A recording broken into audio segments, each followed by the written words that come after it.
Día de hoy continuamos con el contenido de metabolismo.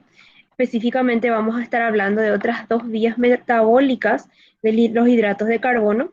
La clase anterior estuvimos dialogando sobre lo que era la vía metabólica de la glucólisis, el proceso de obtención energética a partir de los hidratos de carbono, específicamente la glucosa como la unidad básica para obtener energía. Y hoy vamos a hablar de otras dos vías metabólicas bastante importantes para el organismo, que son la conversión de glucosa en glucógeno, es decir, el almacenamiento de la glucosa en hígado, así como también en músculo, bajo un proceso metabólico que lleva el nombre de glucógeno génesis.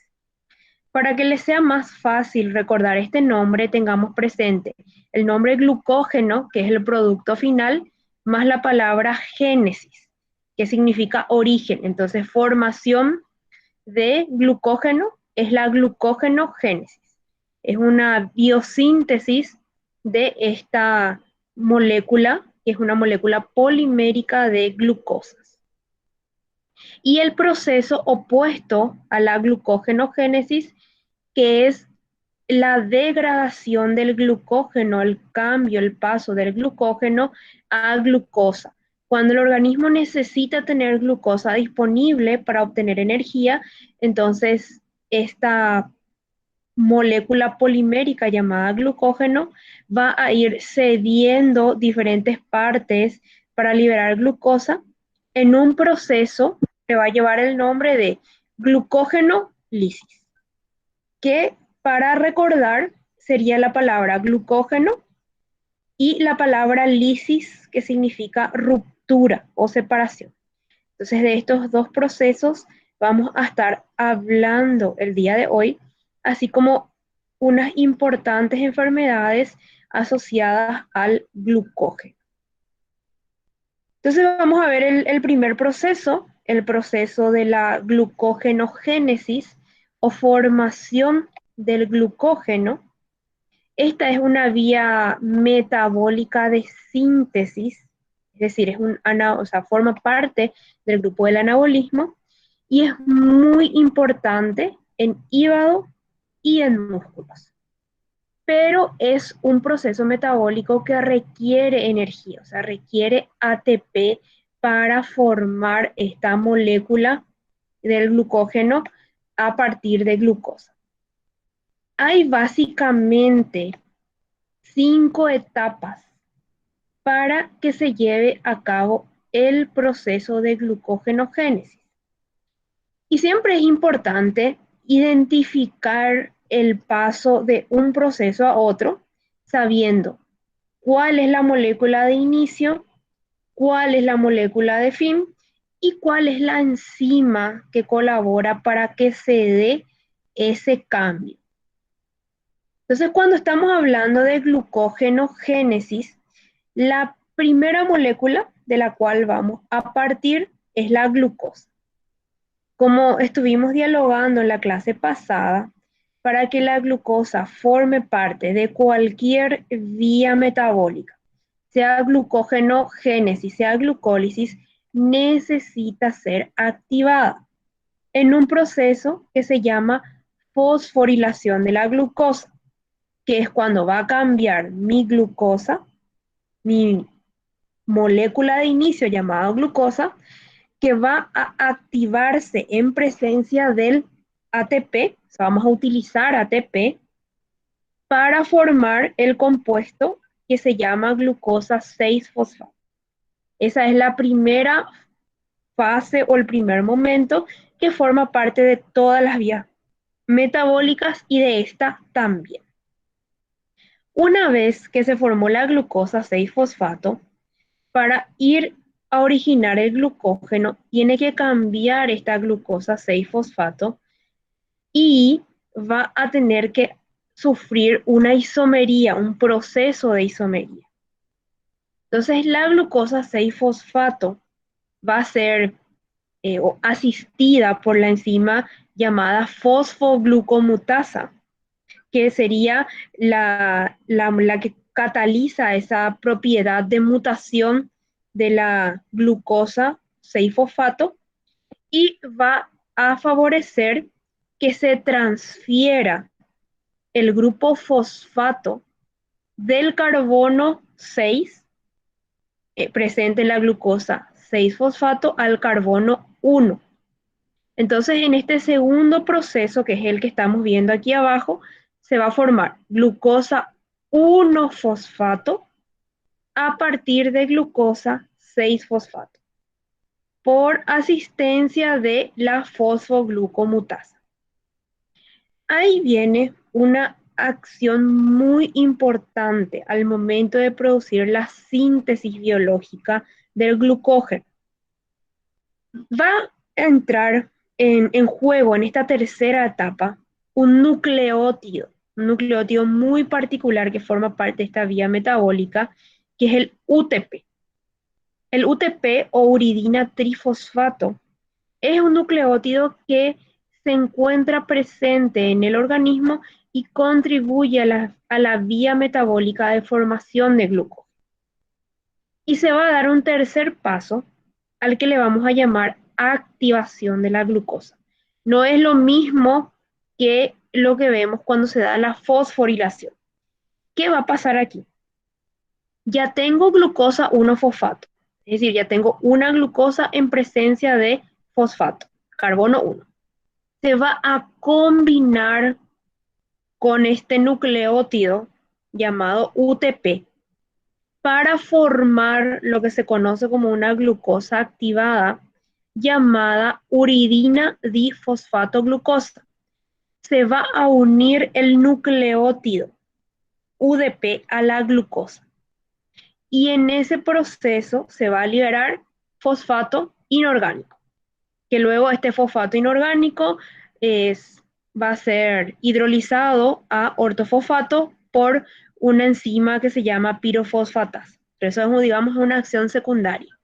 Aquí lo importante es que esta glucosa 1-fosfato se une con el nucleótido UTP y nos forma esta unidad de glucosa que es la que va a polimerizar, es decir, la que va a formar estas largas cadenas que forman parte del glucógeno a partir de uridina difosfatoglucosa. Entonces, cuando se unen estas unidades, no solamente es que se une la glucosa libre, sino que se une una glucosa activada con presencia de un nucleótido. Una vez que se me fueron formando estas glucosas con la adición del nucleótido, ¿qué va a ocurrir? Se va a empezar a formar la cadena polimérica, es decir, esa larga cadena de más de 10.000 unidades de glucosa que forman el glucógeno y se van uniendo unas con otras formando primero una cadena lineal con la asistencia de una enzima o catalizadas por una enzima llamada glucógeno sintetasa. Aquí es importante recordar que el glucógeno es una molécula que forma un polímero ramificado. Recordarán, tiene una cadena lineal de base y luego tiene ramificación. La enzima que colabora para formar esta cadena lineal es la que se llama glucógeno sintetasa. Es la que, digamos, alarga la cadena o colabora para el alargamiento de la cadena. Después que se haya formado la cadena lineal, empiezan a formarse las ramificaciones. Y estas ramificaciones son catalizadas o asistidas por una enzima conocida como enzima ramificante. Digamos el nombre genérico que se le dio a la enzima ramificante, que es la que va a ir formando cada una de estas cadenas que forman las ramificaciones del glucógeno. ¿Por qué es tan importante la presencia de ramificaciones en el glucógeno? Porque cuando el organismo necesita una asistencia rápida de glucosa, ya sea porque tiene una actividad muscular intensa, por ejemplo, es más fácil que se dé primero una ruptura de una ramificación para dejar disponible la glucosa para la producción energética, a que se tenga que degradar la molécula completa, que es un polímero muy grande. De ahí la importancia de presencia de ramificaciones en el glucógeno para el correcto funcionamiento del organismo de los seres vivos, específicamente también del ser humano.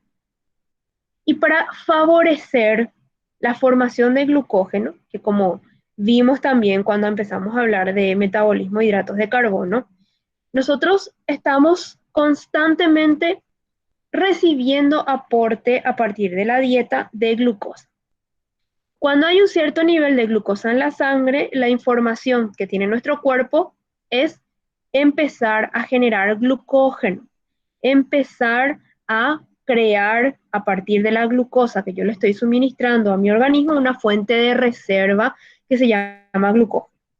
Esa señal emitida que indica que el organismo necesita formar esa reserva de glucosa es justamente la que se obtiene a partir de una hormona llamada glucogenina, que es la que contribuye a dar esa información de que se debe polimerizar la glucosa, es decir, se deben formar estos polímeros de glucosa para reservar en el caso que el organismo necesite más adelante como fuente energética la glucosa.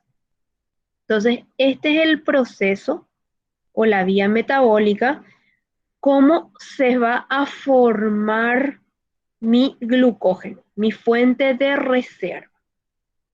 Ahora, el proceso inverso. Yo tengo ya glucógeno en mi reserva muscular o en mi reserva hepática, que es la más importante, y necesito liberar glucosa. Para ese proceso se desarrolla la vía metabólica llamada glucógeno-lisis. Yo le pongo el acento al glucógeno porque me ayuda a identificar mejor el nombre cuando separo glucógeno de la terminación génesis o lisis. Entonces la glucógenolisis es cuando yo tengo una ruptura del glucógeno. Para que empiece a darse esta vía de degradación del glucógeno, tiene que existir también una señal que le indica al organismo se necesita presencia de glucosa, por sobre todo en canal o vía sanguínea. ¿Y cómo se da este proceso? Que es un proceso bastante, podríamos decir, inverso a la glucógenogénesis, como están viendo en esta imagen, que también tienen disponible en el libro de Blanco, pero las enzimas que participan son diferentes. Entonces, ¿cómo se da la ruptura del glucógeno? En un primer momento se va a fosforilar el glucógeno, es decir, el compuesto glucógeno con asistencia de la enzima fosforilasa va a empezar a sufrir rupturas en esos enlaces alfa 1,4 que son característicos del glucógeno. ¿Y cómo se va a romper o cómo se va a favorecer esa ruptura del polímero glucógeno?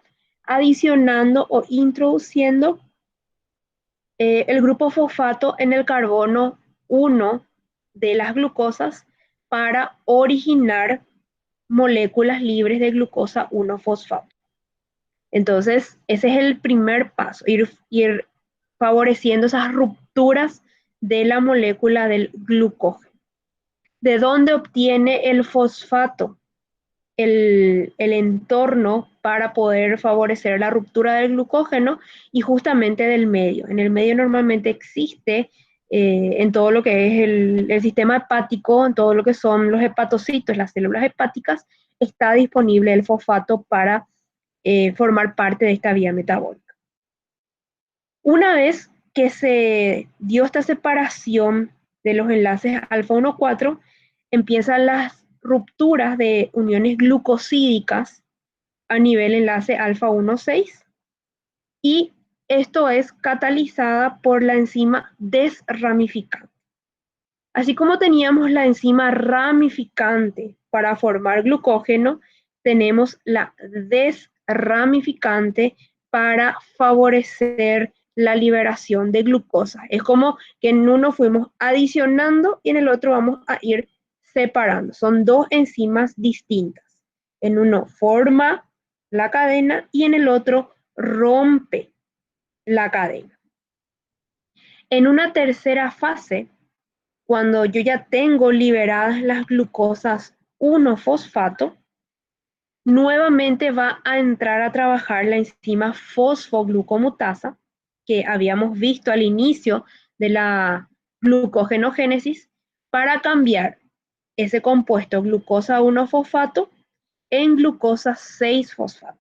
Entonces, como ven, estoy siguiendo el camino inverso a la formación de glucógeno.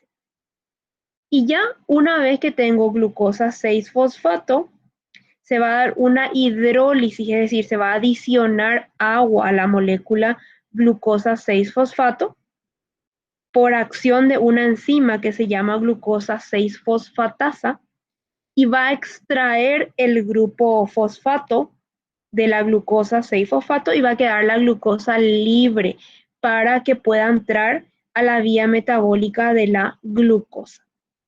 Entonces, son complementarios estas dos vías metabólicas, la formación del glucógeno y la degradación del glucógeno, y va a estar muy variable en función a esa regulación de la glucemia de la que habíamos hablado en la clase anterior.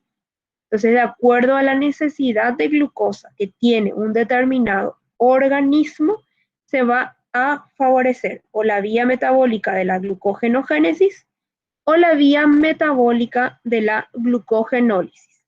Entonces, de acuerdo a lo que se necesita, se activa una o determinada vía metabólica. En estas vías metabólicas pueden existir algunas alteraciones a un conjunto de alteraciones o al conjunto en particular de alteraciones de las vías metabólicas del glucógeno se le llama glucogenosis. Entonces, cuando ustedes escuchan la palabra glucogenosis, no se están refiriendo solamente a una determinada alteración, sino a un conjunto de alteraciones o enfermedades que están causadas por alteraciones genéticas. ¿De qué? De las actividades enzimáticas que ocurren ya sea en la síntesis o en la degradación del glucógeno, ya sea en la glucogenogénesis o en la glucogenosis. Cuando una de estas enzimas no está trabajando bien, quiere decir que va a haber algún tipo de enfermedad. Normalmente esta alteración de las enzimas es de carácter genético o está asociado con un factor genético. Vamos a hablar de algunos de estos casos de glucogenosis. Tienen número, así como probablemente ustedes saben que hay una diabetes tipo 1 y una diabetes tipo 2. Cuando hablamos de glucogenosis, hay glucogenosis tipo 1, tipo 2, tipo 3, tipo 4, tipo 5, tipo 6 y tipo 7. Como les estoy indicando en ese cuadro, perdón. De acuerdo a cada tipo, tienen nombre estas enfermedades. Por ejemplo, la glucogenosis 1 se conoce como la enfermedad de von Guericke. ¿Qué enzima es la que es deficiente en esta enfermedad?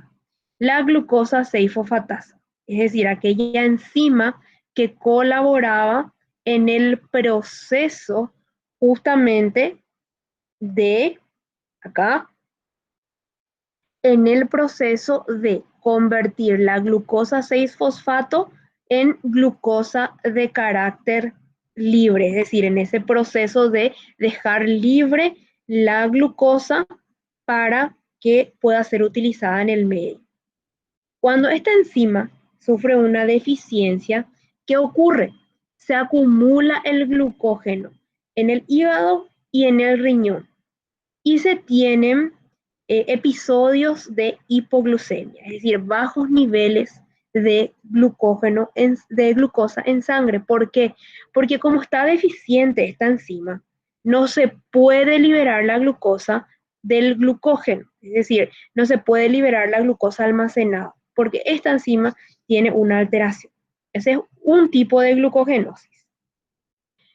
El otro tipo, el tipo 2 de glucogenosis, que se conoce como enfermedad de Pompe, tiene una deficiencia en la enzima glucosidasa, la glucosidasa 1,4 a nivel lisosomal. ¿Qué ocasiona, qué síntoma ocasiona esta enfermedad? Una acumulación de glucógeno en el lisosoma. No es el sitio donde normalmente se acumula el glucógeno a nivel celular, el lisosoma. Entonces, cuando hay una acumulación en este sitio, nos está indicando una alteración en esta enzima. No produce una alteración en cuanto al nivel de glucosa en sangre, o sea, la glucemia normalmente es normal en un individuo que sufre enfermedad de Pompe, pero sí afecta al corazón, es una de sus características. El tipo 3 de glucogenosis, que se conoce como enfermedad de Cori o enfermedad de Forbes, tiene una deficiencia en la enzima desramificante, en la que se encarga de ir rompiendo esas ramificaciones del glucógeno. ¿Y qué es lo que normalmente ocurre cuando hay deficiencia en las enzimas desramificantes? Que el glucógeno es anormal, o sea, no tiene las unidades normales de glucosa y las cadenas formadas son cortas cuando la desramificante está alterada. Y normalmente se asocia con episodios o eventos de hipoglucemia, de bajo nivel de glucosa en sangre. En el tipo 4, que es la enfermedad de Andersen, la enzima deficiente es la ramificante. Y aquí, ¿qué ocurre? El glucógeno también es anormal, pero aquí las cadenas son muy largas. En la desramificante las cadenas son muy cortas y en las ramificantes las cadenas son muy largas y casi no se tienen ramificaciones. En esta enfermedad el nivel de glucemia es normal, pero sí causa insuficiencia cardíaca cuando hay este tipo de alteraciones en un individuo. La glucogenosis tipo 5 o enfermedad de McArdle tiene una deficiencia en la fosforilasa que trabaja a nivel muscular. ¿Y qué pasa? Se da una acumulación del glucógeno en el músculo y puede causar debilidad y puede causar calambres. No interfiere con el nivel glucémico en sangre. La glucogenosis tipo 6 o enfermedad de Hertz tiene o causa alteraciones en la fosforilasa que está presente en el hígado. Entonces hay una acumulación de glucógeno en el hígado más allá de los parámetros o valores normales. Y en cuanto a la glicemia, tiende a causar eventos de hipoglicemia, es decir, bajos valores de glucosa en sangre. Y la glucogenosis tipo 7 o enfermedad de Tarui causan deficiencia en la fosfofructoquinasa, es decir, en la conversión de la fructosa a glucosa en el músculo y en los eritrocitos. ¿Y qué síntomas ocasiona? Y sobre todo acumulación de glucógeno en sangre, pero también se acompañan de hemólisis o alteraciones en las condiciones normales de los glóbulos rojos o los hematíes. Entonces, estas pueden ser diferentes alteraciones enzimáticas que pueden existir en un individuo cuando no se dan correctamente estos dos procesos de vías metabólicas del glucógeno, donde el que interviene o el que forma parte principalmente es el glucógeno, ya sea en su síntesis, en el proceso de glucogenogénesis, o en su degradación o en la contribución a liberación de glucosa, que es la glucógenolisis. Entonces, con estos contenidos que también tienen dos videos que están invitados a visualizar en nuestro Classroom, estamos cerrando las tres vías metabólicas de hidratos de carbono que estudiamos nosotros. La glucólisis, que es la degradación de la glucosa para la obtención de energía, en forma de ATP, la, las dos vías metabólicas del glucógeno, la glucogenogénesis y la glucogenólisis. Entonces son las tres vías que son de mayor importancia en lo que es el ciclo de vida del ser humano y que nosotros estudiamos en el marco de la cátedra de bioquímica. Esto probablemente lo profundicen más adelante, ya sea en lo que sería Ciencias Químicas 2, como también cuando ven la parte de fisiología, y ya luego en ciertas alteraciones específicas de ya sean las etapas de vida, ¿verdad? O sea, ya sea en niños o en adultos mayores, que es importante conocer para identificar las diferentes alteraciones que pueden existir a nivel, en este caso, del glucógeno en los seres humanos. Entonces, no sé si hay alguna pregunta que quieran hacer aquí, hasta aquí, algún comentario.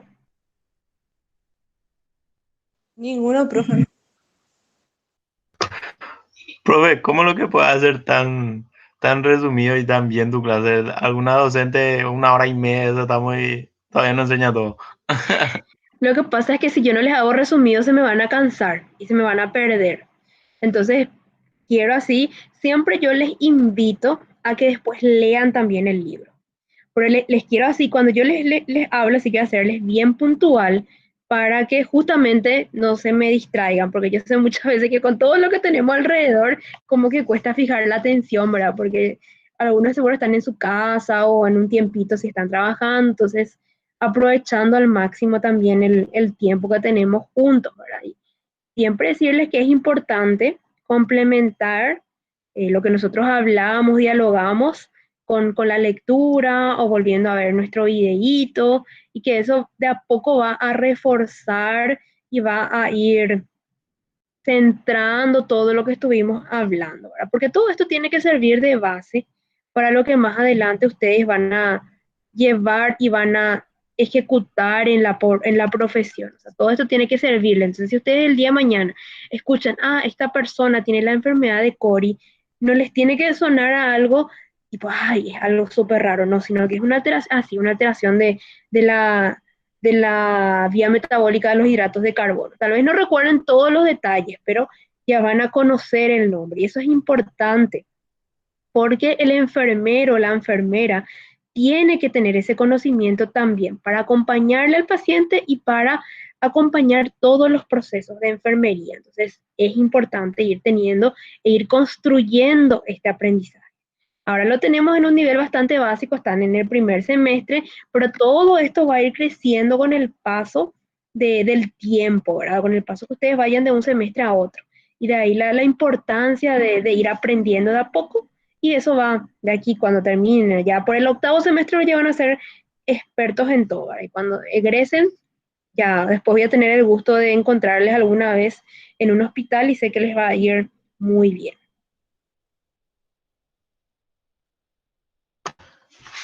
Dale, gracias, profe. Quedamos entonces martes 10 Y quedamos martes 10, entonces a nos la misma hora. conectamos, incluso podemos conectarnos ya 10 minutos antes, si quieren, porque solamente es conectarse para decirme hola, y yo entonces voy puntuando todas las personas que van a tomar la prueba.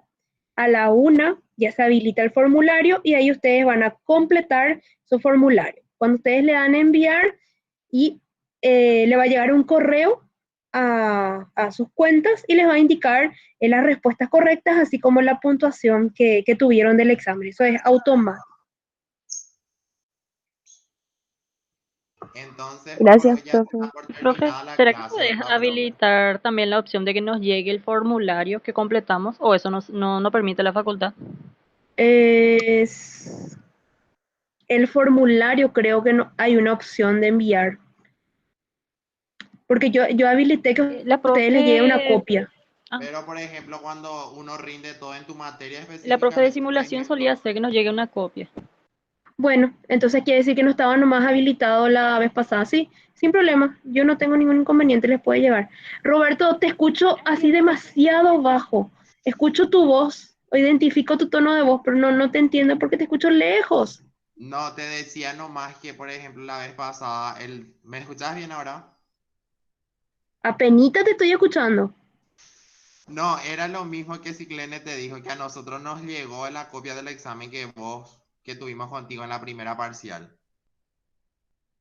Ok, sí, sí, la primera parcial yo les puse que les llegue, pero no sé si les llegó solo la nota o les llegó también el formulario. Ah, no, no, sí llegó. Llegó, ahora me Ah, acuerdo. llegó. Ah, ok, Sí, ok, sí, bueno, bueno. llegó. Sí, porque para mí que yo sí les había puesto, porque quería que vean ustedes el examen, cada uno el suyo ahora. Sí, va a ser así mismo. Entonces, ahí ustedes ya van a poder chequear y ver todo. No se olviden que tienen que enviar sus trabajos. Recibí 28 hasta ahora. Muy bien a los 28 que me enviaron sus trabajos, que van a formar parte del componente procedimental y actitudinal de esta segunda evaluación parcial. Y me tienen que enviar para que yo pueda sumar a sus evaluaciones del próximo martes. Gracias, Ay, profe. profe, en cuanto al trabajo, Sí, mi grupo, por ejemplo, solamente uno entregó y los demás marcaron como entregado nada más. sí, O está todos bien, tienen que súper entregar. bien. Ah, ok. No es Gracias. suficiente con que entregue una persona del grupo. Gracias. Ok, profe, muchísimas gracias y cuídate mucho siempre, profe. Sí, Son la ustedes mejor en también. serio. Cuídense mucho, chicos. Gracias, profe. Chao, Un profe. placer Chao. Gracias, encontrarles Gracias, nuevamente. profe. una buena Chao, semana. chao. Nos Chao, encontramos profe. entonces el próximo martes. Dale, profe. Y también podemos hablar ya de los finales, del 1 de diciembre hasta el 22, Perfecto, las perfecto. fechas. Tenemos que ir pensando cuándo les va a quedar